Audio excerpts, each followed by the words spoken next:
नमस्कार, आप देख रहे हैं न्यूज इंडिया। आपके साथ मैं दीपिका सिंह। करते हैं खबरों की शुरुआत।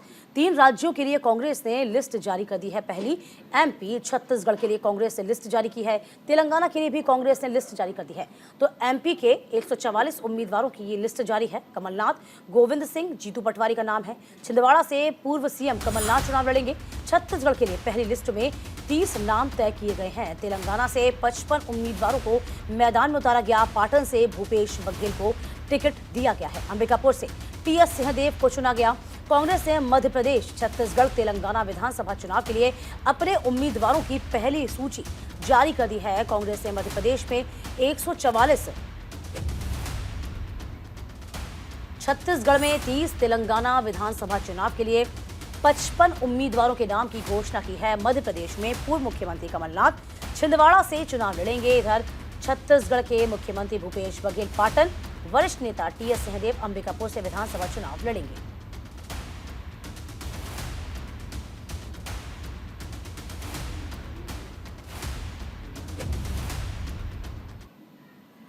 इधर छत्तीसगढ़ के सीएम भूपेश बघेल का ट्वीट भी सामने आया। कांग्रेस उम्मीदवारों के लिए लिस्ट के ऐलान के बाद ये ट्वीट किया गया। नवरात्रि के पहले दिन प्रत्याशियों की सूची जारी हुई है। पाटन से दोबारा मौका देने के लिए नेतृत्व का आभार। सभी प्रत्याशियों को ढेर सारी शुभकामनाएं।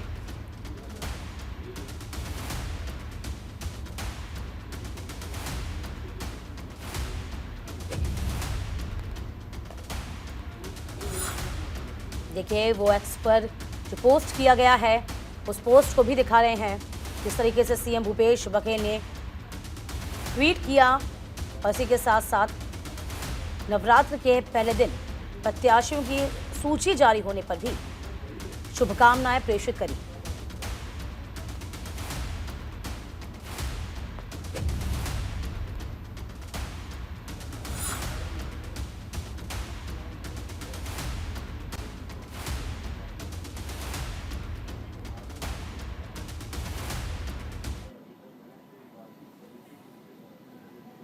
देखिए, विधानसभा चुनाव 2018 का हम जिक्र करें तो बीजेपी 15 और कांग्रेस 68 पर रही थी, बसपा 2 और 0 पर अन्य रहे थे।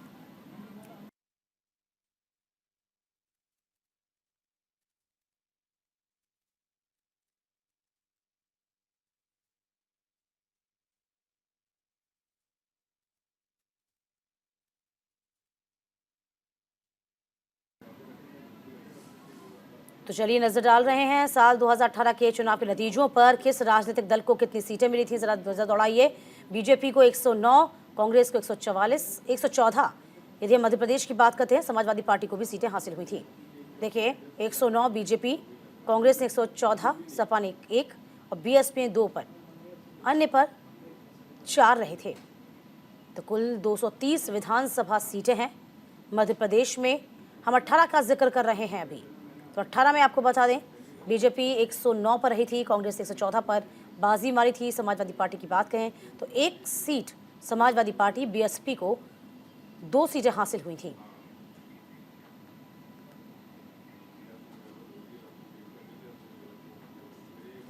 चलिए, विधानसभा चुनाव को लेकर बीजेपी ने भी कमर कसी हुई है। 16 अक्टूबर को छत्तीसगढ़ जाएंगे गृहमंत्री अमित शाह।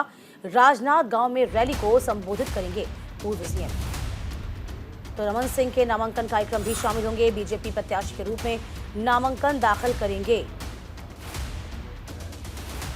राजनांद गांव में रैली को संबोधित किया जाएगा। विधानसभा चुनाव को लेकर बीजेपी ने अपनी कमर कस ली है। रमन सिंह के नामांकन कार्यक्रम में शामिल होंगे छत्तीसगढ़ के पूर्व सीएम रमन सिंह। इनके नामांकन में भी शामिल होंगे अमित शाह।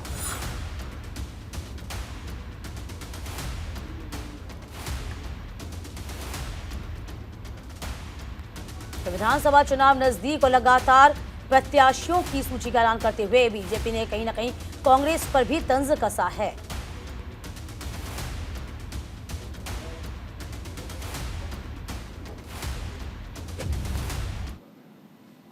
इधर यूपी की योगी सरकार चलाएगी महाअभियान। योजनाओं को गति देने के लिए इस अभियान की शुरुआत होगी। महाअभियान मिशन शक्ति 4 के तहत कई कार्यक्रम होंगे, जिसमें बाल अधिकार सप्ताह, शक्ति संवाद का आयोजन होगा, स्वावलंबन कैंप और मिशन कार्यशालाओं का भी आयोजन किया जाएगा।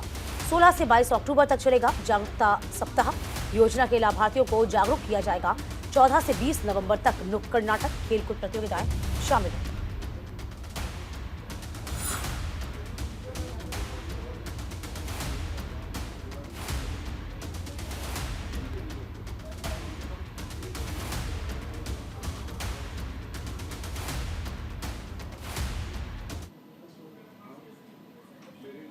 इधर सपा प्रमुख अखिलेश यादव का छत्तीसगढ़ का दौरा रद्द हो गया है। आज रायपुर आने वाले थे अखिलेश यादव। अखिलेश का निजी कारणों की वजह से ये दौरा रद्द हुआ है। आज प्रत्याशियों की सूची पर मंथन होना था। नवंबर में छत्तीसगढ़ का दौरा कर सकते हैं अखिलेश यादव।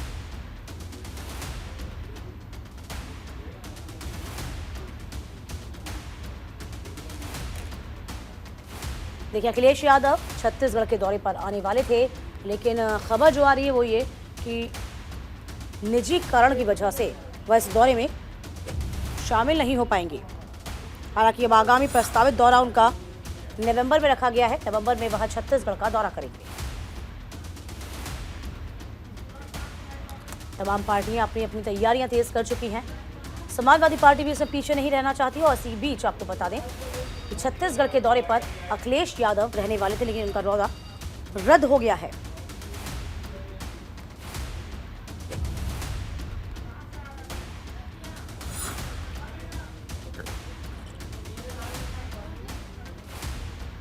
बड़ी खबर आपको बता रहे हैं, अखिलेश का निजी कारणों की वजह से दौरा रद्द हो गया है। तो आज प्रत्याशियों की सूची पर मंथन होना था, लेकिन निजी कारणों की वजह से इस दौरे में शिरकत नहीं कर पाए।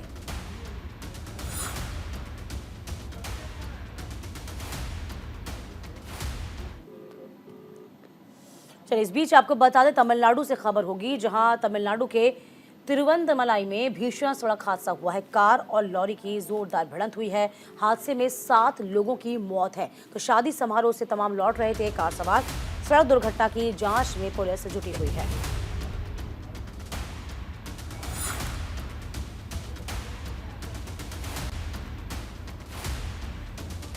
देखिए, हादसे में 7 लोगों की मौत हुई है। ये बड़ी खबर आपको बता दें, दक्षिण से बड़ी खबर है, जहां शादी समारोह से घर लौट रहे थे तब सभी।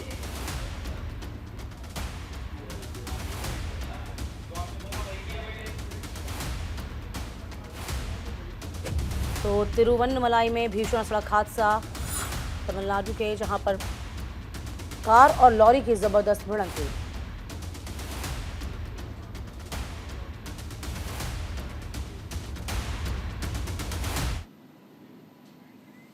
अगली खबर महाराष्ट्र से है, जहां संभाजी नगर में भीषण सड़क हादसा हुआ। समृद्धि मार्ग पर ट्रक और बस की टक्कर हुई है। ट्रक ने बस को टक्कर मार दी। हादसे में 12 लोगों की मौत हुई है।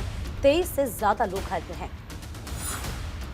इधर सीएम शिंदे ने भी मदद का ऐलान किया। मृतकों के परिजनों को 5-5 लाख रुपए की आर्थिक सहायता मुहैया कराई जाएगी। पीएम मोदी ने भी आर्थिक मदद का ऐलान करते हुए परिजनों को 2-2 लाख रुपए, घायलों को 50-50 हजार रुपए का ऐलान किया है।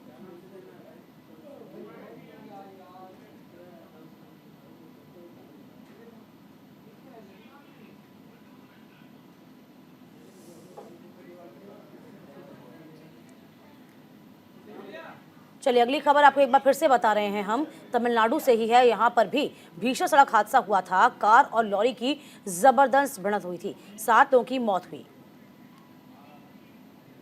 चलिए, इस बीच आपको बता दें मध्य प्रदेश के लिए चलते हैं, जहाँ शिवराज सिंह चौहान इस वक्त जनता को संबोधित कर रहे हैं। कॉलेज, हवाई पट्टी और मैया का लोग एक एक चीज की बारीक प्लानिंग करते, अब उसको इंप्लीमेंट करना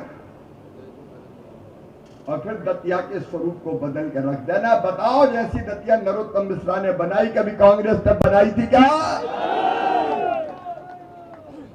और आप देखो,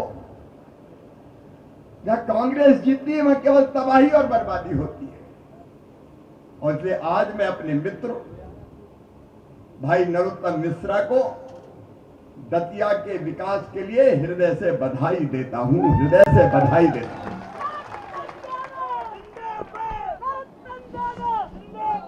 कार्यकर्ता भाइयों,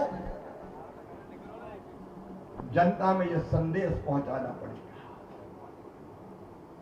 और वो संदेश बूथ का कार्यकर्ता ही ले जाएगा। जब विकास बहुत होने लगता, वो कितने गांव रह गए थे सिंचाई में?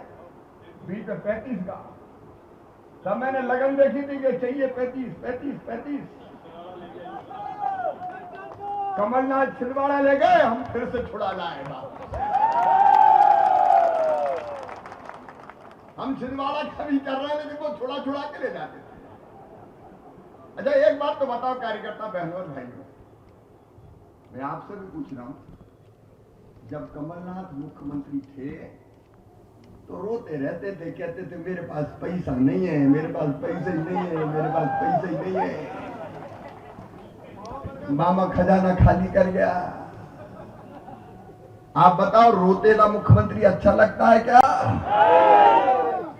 अब मैं आज पूछ रहा हूं, कांग्रेस बताए मामा के पास पैसा कहां से आए? अरे आए कि नहीं आए बताओ? प्रधानमंत्री नरेंद्र। इस बीच बड़ी खबर दिल्ली से है। दिल्ली में वेदांता दिल्ली हाफ मैराथन का आयोजन किया गया। केंद्रीय मंत्री अनुराग ठाकुर ने हरी झंडी दिखाई है।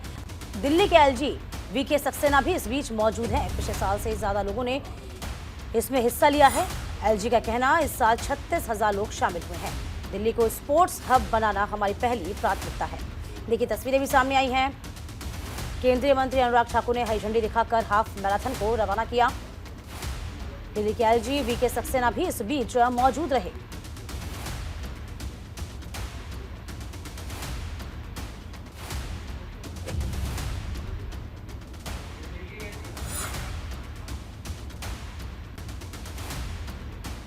बड़ी खबर आपको बता रहे हैं, दिल्ली के एलजी वीके सक्सेना मौजूद रहे। हाफ मैराथन का आयोजन, और ये भी कहा गया पिछले साल के मुकाबले इस बार लोग ज्यादा शामिल हुए हैं मैराथन में।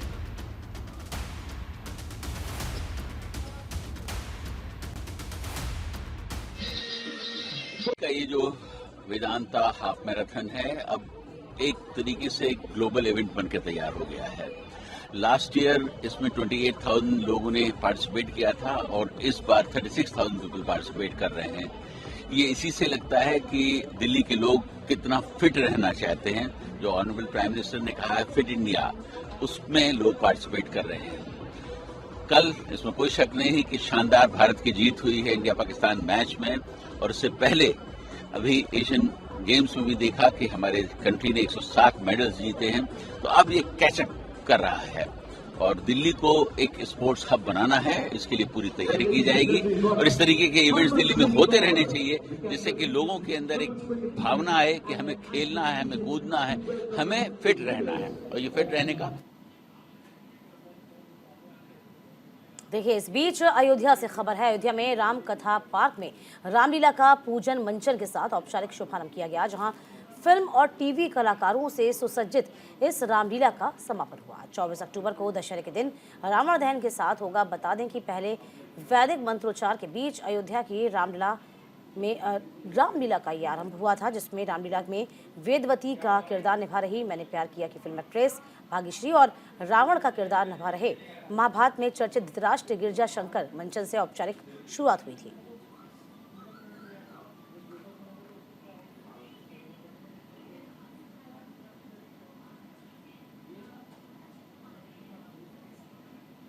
तो इस बीच आपको सीधे लिए चलते हैं अहमदाबाद, जहां इस वक्त अमित शाह वहां मौजूद हैं।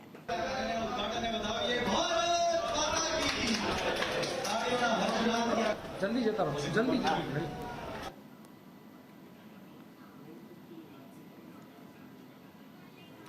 चलिए, इस बीच आपको बता रहे हैं कि अमित शाह इस वक्त पहुंचे हुए हैं लगातार, चूंकि विधानसभा चुनाव भी नजदीक हैं और इसी के मद्देनजर तमाम तैयारियां पार्टियां कर रही हैं। फिलहाल आपको बता दें, इजरायल और हमास से जुड़ी हुई बड़ी खबर, जहां युद्ध के 9वें दिन भी इजरायल का हमला जारी है। फिलहाल वक्त एक छोटे से ब्रेक का, फौरन लौटते हैं।